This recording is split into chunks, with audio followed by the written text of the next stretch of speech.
চিটাগাং কুত্তা নাই? কটা হয় বাচ্চা বছরে?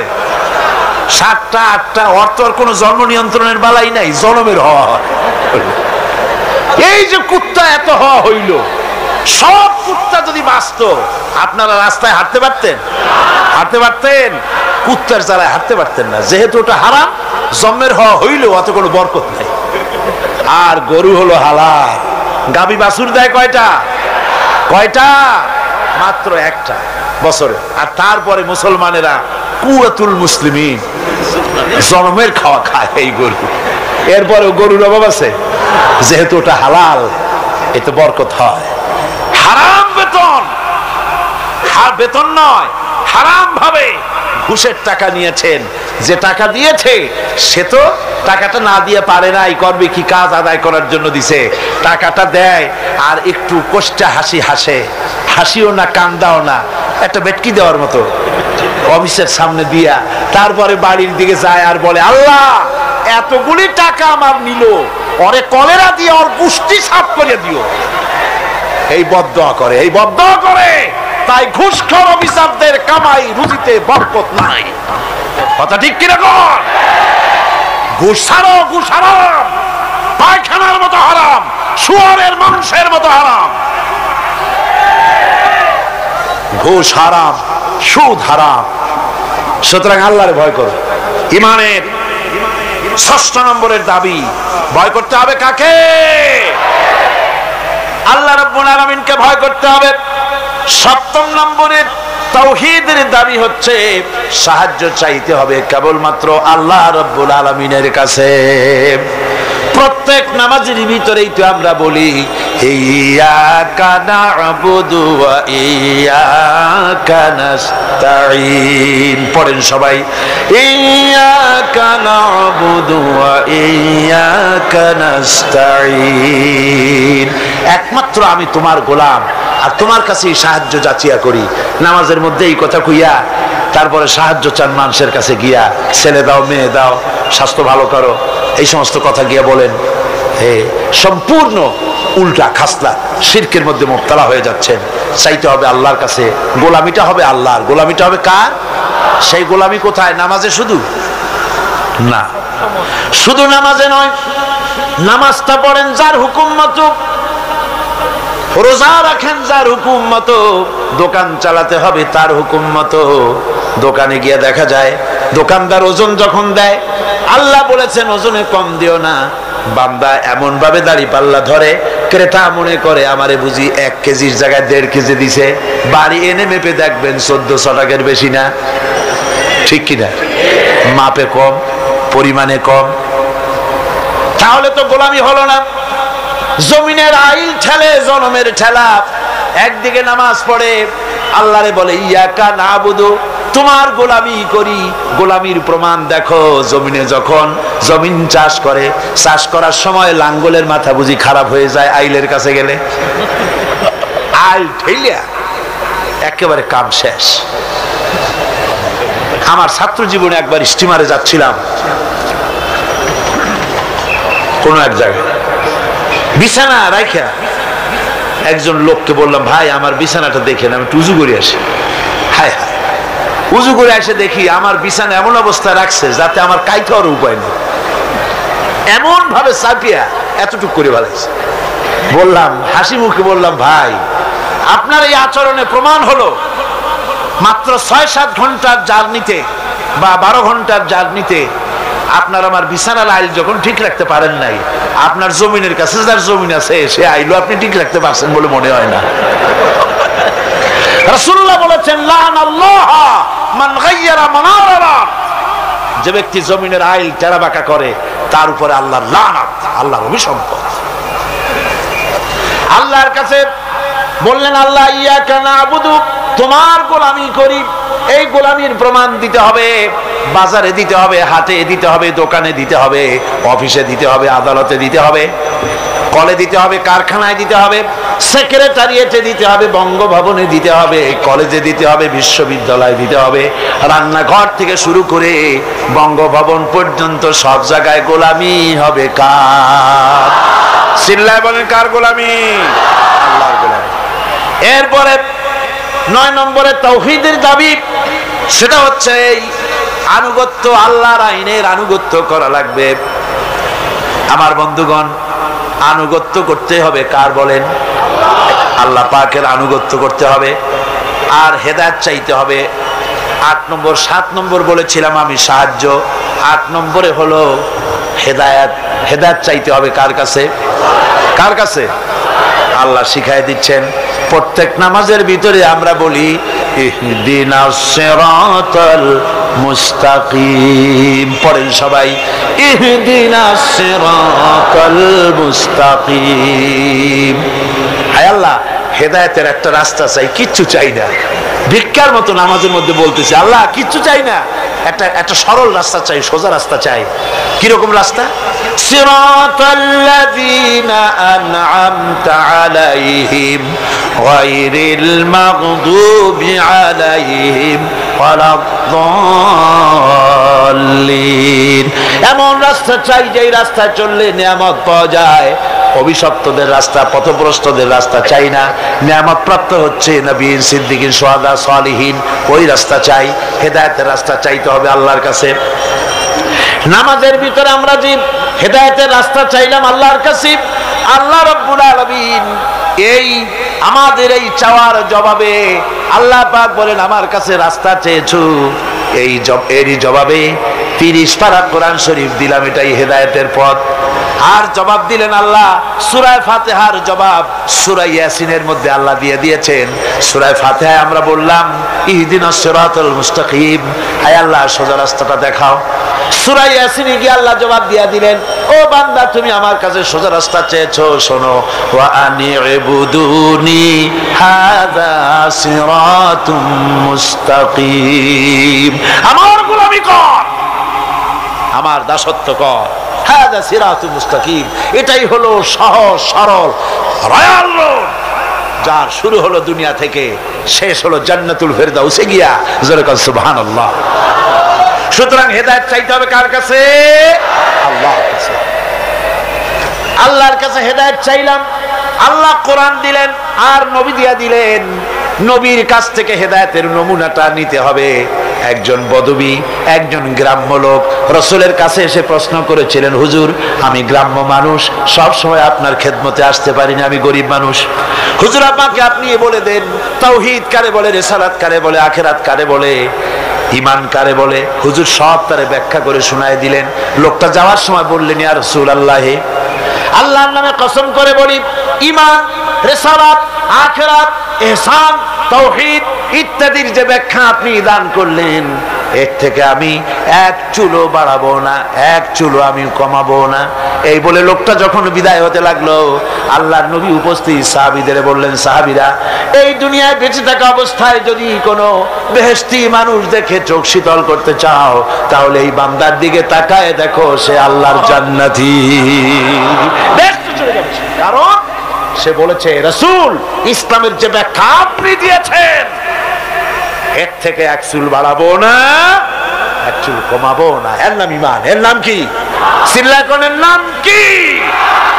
আজ মুসলমানের কপাল পুড়ছে। কেন মুসলমানদের কপাল পুড়েছে? রাসূলুল্লাহর কাছে থেকে ঈমান, ইসলাম, তাওহীদের ব্যাখ্যা নিতে চায় না। খাজা বাবাই কি কয়, হুজুর কেবলা কি কয়, কোন দেশ থেকে কোন হুজুর কেবলা আসলো, তিনি কি ব্যাখ্যা দিলেন, সেই ব্যাখ্যা অনুযায়ী যায়।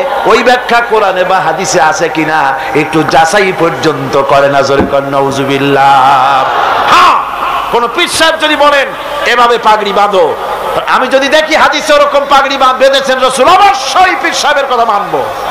কিন্তু পীর সাহেব যদি এমন পাগড়ি বাঁধার কথা বলেন যেরকম হুজুর বাঁধেন নাই, সাহাবীরা বাঁধেন নাই, সে পীর যেখান থেকে আসুক না কেন, সে পীরের কথা মানি না। বলেন ঠিক কিনা? জোরে বলেন ঠিক কিনা? পীর সাহেব আমারে জিকির শিখান, আমি যদি দেখি আমার রাসূলুল্লাহ ওই রকম জিকির করেছেন, নবীর সাহাবীরা ওই রকম জিকির করেছেন, পীর সাহেবের কথা মাথা পেতে মেনে নেব, যেহেতু তিনি আমার রাসূলের কথা বলেছেন, আমার রাসূলের সাহাবীদের মতো বলেছেন। আর যদি দেখি পীর সাহেব এমন জিকির শিখান, এমন ওজিফা শিখান, যেই জিকির যেই ওজিফা আল্লাহর রাসূল করেন নাই, সাহাবীরা করেন নাই, আল্লাহর কসম ওই পীরের ওজিফা মানি না। ঠিক কিনা কম? এর নাম হলো ঈমান। এর নাম কি? ঈমান। রাসূলুল্লাহর চাইতে ইসলামের নতুন করে ব্যাখ্যা মানি না। রাসূল যেটা দিয়েছেন এটাই আসল পথ, এটাই আসল পথ, জান্নাতে যাওয়ার পথ, আর কোন পথ না। বন্ধুগণ, 9 নম্বরে তাওহীদের 9 নম্বরের দাবি হলো আল্লাহর আইনের আনুগত্য করতে হবে। কার আইনের আনুগত্য? আল্লাহ পাক বলেন ইত্তাবিউ মা উনজিলা ইলাইকুম মির রাব্বিকুম ওয়া লা তাত্তাবিউ মিন দুনিহি আউলিয়া।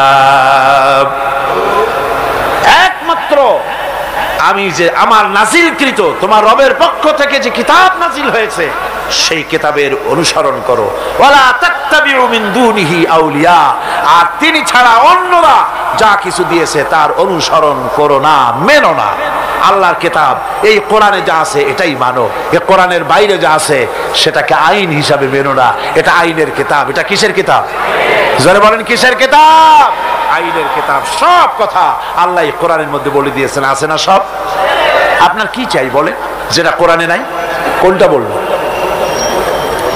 এই কোরআনের ভিতরে দর্শন আছে, ফিলসফি আছে, বোটানি আছে, জুলজি আছে, পলিটিক্যাল সায়েন্স আছে, মেডিকেল সায়েন্স আছে।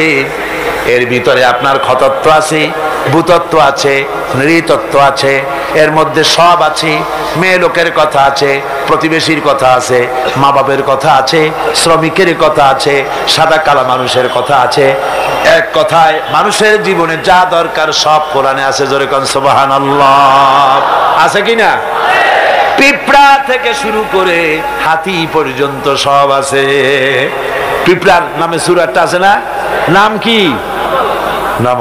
আর হাতির নামও সূরা আছে, নাম কি? ফিল। বরং পিঁপড়ার সূরাটাই বড়। আবার লোহার নামে সূরা আছে, মাকড়সার নামে সূরা আছে, মধুমক্ষিকার নামে সূরা আছে। এই পৃথিবীর অর্ধেক জনশক্তি নারী, সে মেয়ে লোকের ব্যাপারেও সূরা আছে। আছে কিনা কোন? এসব কথা আমি আগামীকাল বলবো ইনশাআল্লাহ। আল্লাহ পাক বলেন তিবিয়ানান লিকুল্লি শাই, খুলে খুলে সব কথা কোরআন শরীফের মধ্যে আমি বলে দিয়েছি। সুতরাং মানব রচিত সব মতবাদ ছেড়ে দিয়ে মানব রচিত সব মতবাদ দুপায়ে দোলে আসতে হবে কোরআনের ছায়াতলে। কোথায় আসতে হবে? কোরআনের ছায়াতলে আসতে হবে। সব ভুলে যেতে হবে, সবকিছু অন্ধকার, আর ইসলাম হলো নূর। এই পৃথিবীতে আপনারা আমাকে বলেন সমাজতন্ত্র আল্লাহর তৈরি না মানুষের তৈরি? পুঁজিবাদ আল্লাহর তৈরি না মানুষের তৈরি? ধর্ম নিরপেক্ষতাবাদ আল্লাহর তৈরি না মানুষের তৈরি? কমিউনিজম আল্লাহর তৈরি না মানুষের তৈরি? জাতীয়তাবাদ আল্লাহর তৈরি না মানুষের তৈরি? আর ইসলাম কার তৈরি বলেন?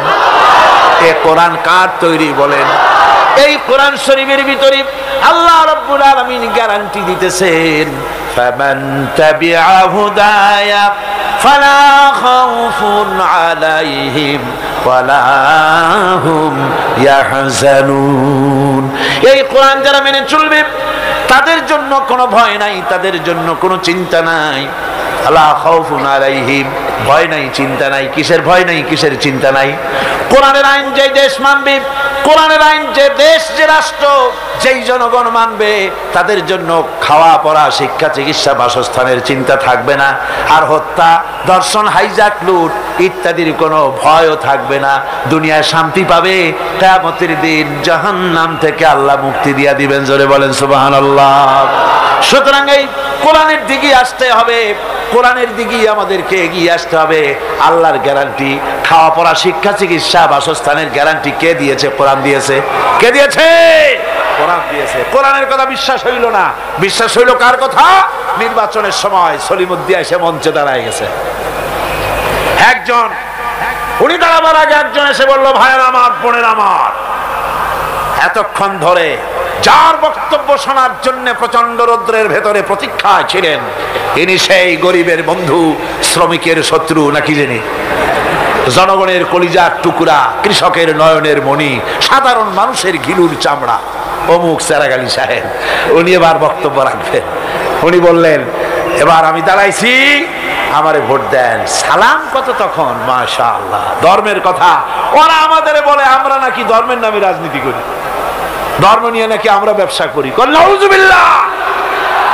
ধর্ম ব্যবসা তো ওরা, ধর্ম ব্যবসায়ী কারা? ওরাই।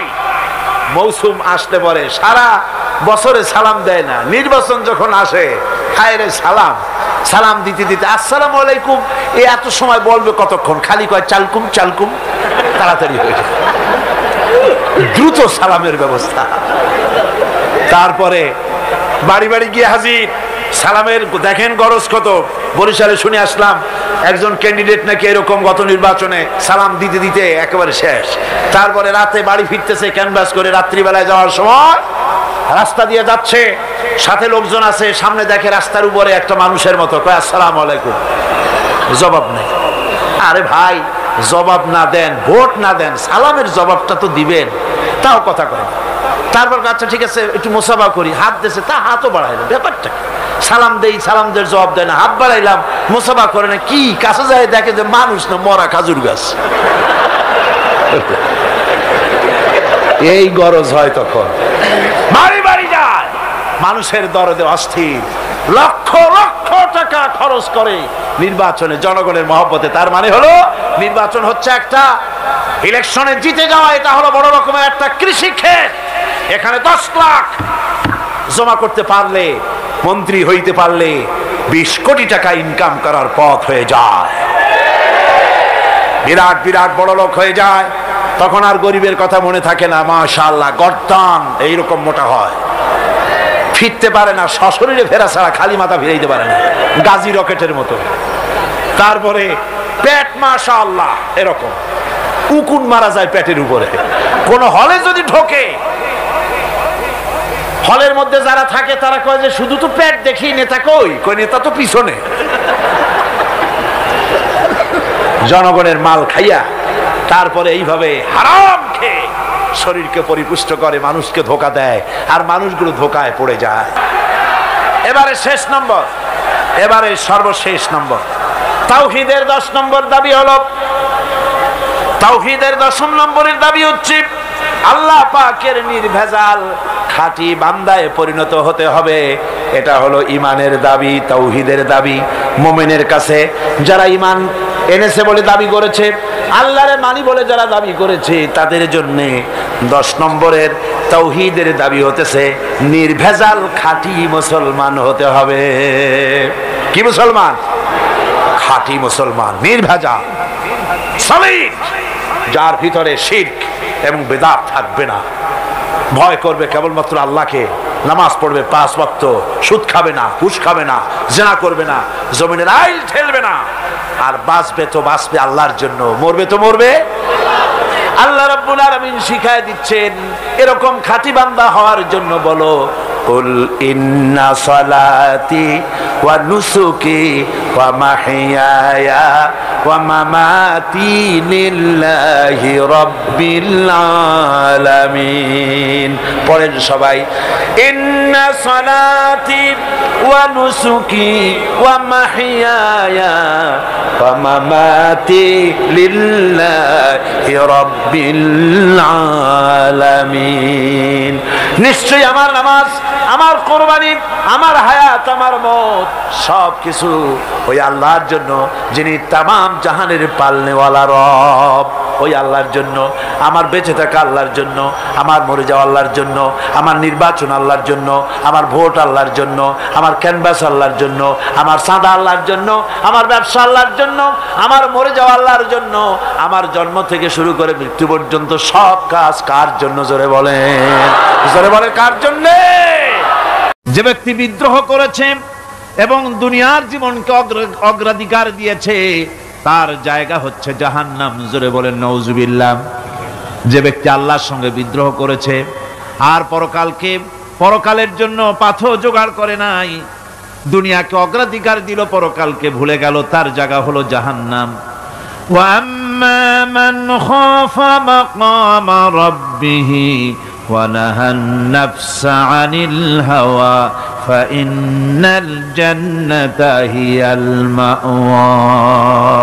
আর যে ব্যক্তি আপন প্রভুর সামনে উপস্থিত হওয়াকে ভয় করেছে এবং আপন প্রবৃত্তিকে লালসা মুক্ত করেছে, লালসার হাত থেকে রক্ষা করেছে, আল্লাহ রব্বুল আলামিন কিয়ামতের দিন তার জন্য রেখে দিয়েছেন জান্নাত।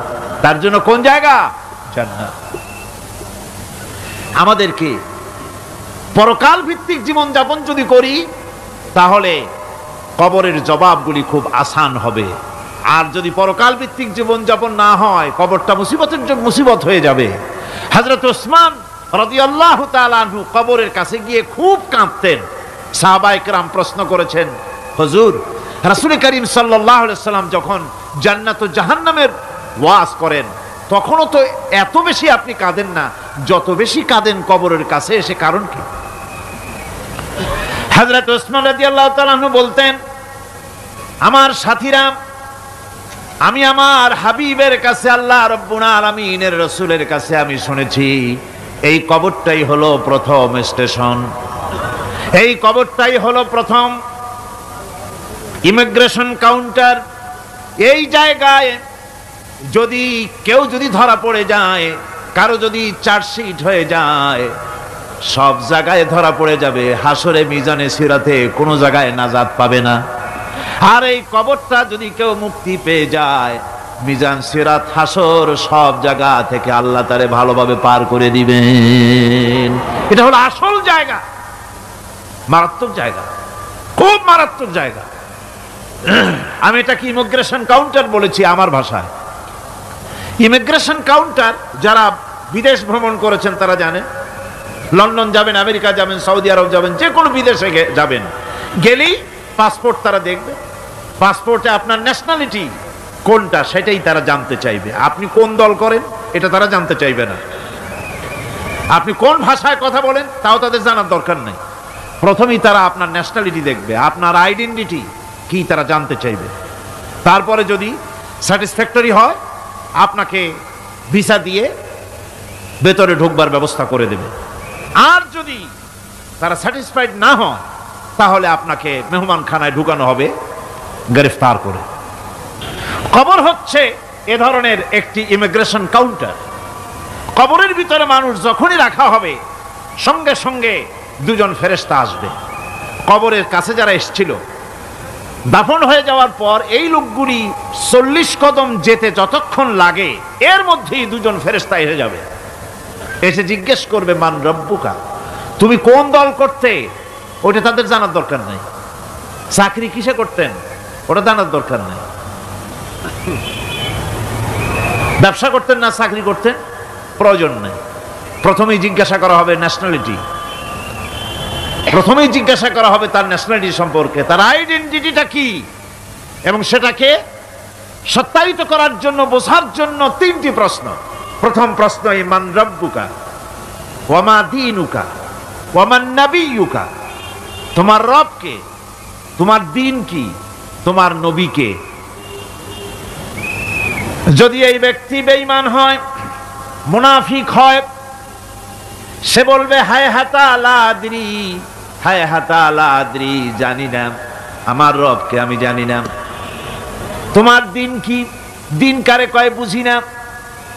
এরপরে আল্লাহর নবী জনাবে মুহাম্মদ রাসূলুল্লাহ সাল্লাল্লাহু আলাইহি ওয়াসাল্লামকে দেখানো হবে, বলা হবে মা কুনতা তাকুলু ফি হাদার রাজুল, এই ব্যক্তি সম্পর্কে তোমার ধারণা কি নিকে?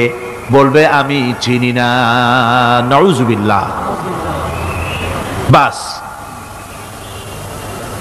এরপরে তার যা হবার তাই শুরু হয়ে যাবে। আর যদি বান্দাটা মুমিন হয়, প্রশ্ন করা হবে মান রব্বুকা, জবাব দেবে রব্বি আল্লাহ, আমার রব আল্লাহ রাব্বুল আলামিন। ওয়া মা দীনুকা, দীনুনা ইসলাম, আমার দিন হচ্ছে ইসলাম। এরপরে আল্লাহর নবীকে দেখানো হবে। কয়েক রকমের বর্ণনা আছে। কোন বর্ণনায় আছে হুজুরের আকারে দেখানো হবে, অথবা রাসূলকে সরাসরি দেখানো হবে। বলা হবে মা কুনতা তাকুলু ফি হাদার রাজুল, এই লোকটি সম্পর্কে ধারণা কি? মুমিন ব্যক্তি বলবে হাদা নবিয়ুনা মুহাম্মাদুর রাসূলুল্লাহ সাল্লাল্লাহু আলাইহি ওয়াসাল্লাম, ইনি আমার তো সেই নবী মুহাম্মাদুর রাসূলুল্লাহ সাল্লাল্লাহু আলাইহি ওয়াসাল্লাম। আমরা যেন এই রকমের জবাব দিতে পারি, আল্লাহ কবুল করো। সকলে জোরে কোন আমিন। জবাব হয়ে যাওয়ার পর গায়ব থেকে আওয়াজ আসবে, ফাফরিশু বিল জান্নাতি ওয়ালবিসু বিল জান্নাহ। ও আমার ফেরেশতারা, আমার এই বান্দাকে জান্নাতের পোশাক পরাইয়া দাও আর কবরটাকে জান্নাতের বিছানা বিছাইয়া দাও।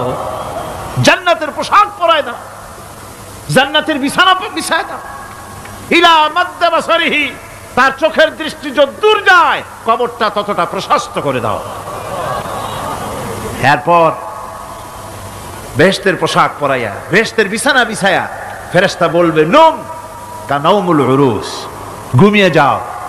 দুলামিয়া যেমন বাসর সজ্জায় নতুন বউ নিয়ে আরামে ঘুমায়, এরকম আরামে ঘুমায় যাও। ইলা ইয়াউমিল কিয়ামা, কিয়ামত পর্যন্ত ঘুমায় থাকো, আরামে ঘুমিয়ে থাকবে। এরপরে সিংহায় ফুৎকার হবে, সিংহার ফুৎকারের আওয়াজে তার ঘুম ভেঙে যাবে। বলবে ইয়া ওয়াইলানা মান বা'সানা মিন মারকাদিনা, হায় আফসোস, আমার এত আরামের ঘুম থেকে কে আমাকে জাগ্রত করলো, আমার ঘুমটারে নষ্ট করলো কে? আওয়াজ আসবে হাদা মা ওয়াদার রহমান ওয়া সাদাকাল মুরসালুন, এটা হচ্ছে রহমানের সেই ওয়াদা, আর মুরসালিনরা নবীরা সত্য কথাই বলেছিলেন, সেই কিয়ামত অনুষ্ঠিত হচ্ছে। আমার বন্ধুগণ, সেজন্য এই দুনিয়ার মোহে পড়ে থাকলে পরে দুনিয়ায় যারা অগ্রাধিকার দিবে দুনিয়াকে পরকালের তুলনায়, জবাব দিতে পারবে না কবরের ভিতরে গিয়া। আর যারা পরকালকে অগ্রাধিকার দিবে, দুনিয়ার চাইতে পরকালকে বেশি অগ্রাধিকার দেবে, আর আল্লাহর ভয় কলিজার ভিতরে রাখবে, কবরের জবাব সঠিকভাবে দিতে পারবে, কিয়ামতের দিন আল্লাহ রাব্বুল আলামিন তাদের জন্য জান্নাত দান করবেন। জোরে বলেন আমিন। ربنا ظلمنا أنفسنا وإن لم تغفر لنا وترحمنا لنكونن من الخاسرين ربنا لا تزغ قلوبنا بعد إذ هديتنا وهب لنا من لدنك رحمة إنك أنت الوهاب আয় আল্লাহ রাব্বুল আলামিন, এই বিশাল লক্ষ লক্ষ মুসলমান নর নারী দীর্ঘক্ষণ ধরে তোমার দ্বীনের কথা, কোরআনের কথা আমরা শুনেছি, মেহেরবানি করে সওয়াবটুকুন জনাবে মুহাম্মদ রাসূলুল্লাহ সাল্লাল্লাহু আলাইহি ওয়াসাল্লামের রূহ মুবারকে পৌঁছায়া দাও রব্বুল আলামিন। আমরা যারা হাত তুলেছি এর মধ্য থেকে মা বাপ যাদের দুনিয়া থেকে বিদায় হয়ে গেছে, আয় আল্লাহ, আজকে পবিত্র জুমার রাত, বড় আশা করে হাত তুললাম, মা বাপ আমাদের যারা বিদায় হয়ে গেছে কবরগুলিকে জান্নাতের টুকরা বানায়া দিও। রব্বির হামহুমা কামা রব্বায়ানি সগীরা, সবাই পড়েন রব্বির হামহুমা কামা রব্বায়ানি সগীরা। আয় আল্লাহ, আমাদের মা বাপ যাদের বেঁচে আছেন সুস্থ রাখো, ভালো রাখো, ইমানের সাথে রাখো, খাতেমা বিল খাইর তৌফিক দিয়ে দিও রব্বুল আলামিন। পবিত্র জুমার রাতে তোমার দরবারে বড় আশা করি গোলামের মতো হাত তুলেছি, আসামির মতো হাত তুলেছি। আয় আল্লাহ, আমাদের পরিচয় আমরা দেই, আমরা তোমার গোলাম, আমাদের বাপও তোমার গোলাম, আমাদের মাও তোমার গোলাম, আমাদের দাদাও তোমার গোলাম, আমরা তোমার গোলামের বাচ্চা গোলাম। বিনীতভাবে বিশাল আকাশের মালিক, বিস্তীর্ণ এই জমিনের মালিক, সমুদ্র মহাসমুদ্রের মালিক, তুমি ছাড়া কেউ নাই, তুমি ছাড়া গফফার নাই, তুমি ছাড়া সত্তার নাই, তুমি ছাড়া রহমান নাই, তুমি ছাড়া রহিম নাই, তুমি ছাড়া আমাদের কেউ নাই। আল্লাহ, তুমি যদি আমাদেরকে ছেড়ে দাও, আমাদের চাইতে কত ভালো বান্দা পাবে তার কোনো শেষ নাই। তোমার কোনো জিনিসের অভাব নাই, কিন্তু তুমি যদি আমাদের ছেড়ে দাও, তোমার মতো মাওলা কোথায় পাবো? তুমি যদি আমাদের ছেড়ে দাও, তোমার মতো রব কোথায় পাবো? তোমার মতো প্রভু কোথায় পাবো? আয় আল্লাহ, তুমি ছাড়া আমাদের মনিব নাই, তুমি ছাড়া আমাদের মাওলা নাই, তুমি ছাড়া আমাদের বন্ধু নাই। আয় আল্লাহ, আজ মুসলমানদের দেখার মতো কেউ নাই। মুসলমানগুলি মারতে মারতে শেষ করে দিল। বসনিয়ার মুসলমানগুলি মেরে মেরে শেষ করে দিল রব্বুল আলামিন। বসনিয়ার মুসলমানেরা আমাদের মামু হয় না, খালু হয় না, ভাই হয় না, আমাদের আত্মীয় হয় না, কিন্তু ওরা আমাদের তাওহীদবাদী ভাই। আল্লাহ, কেমনে সহ্য করি যখন শুনি বাপের সামনে তার মেয়েকে ধর্ষণ করা হয়েছে। ربنا تقبل منا إنك أنت السميع العليم وتب علينا إنك أنت التواب الرحيم سبحان ربك رب العزة عما يصفون وسلام على المرسلين الحمد لله رب العالمين واجعل آخر كلمة عند الموت لا إله إلا الله محمد رسول الله। السلام عليكم ورحمة الله।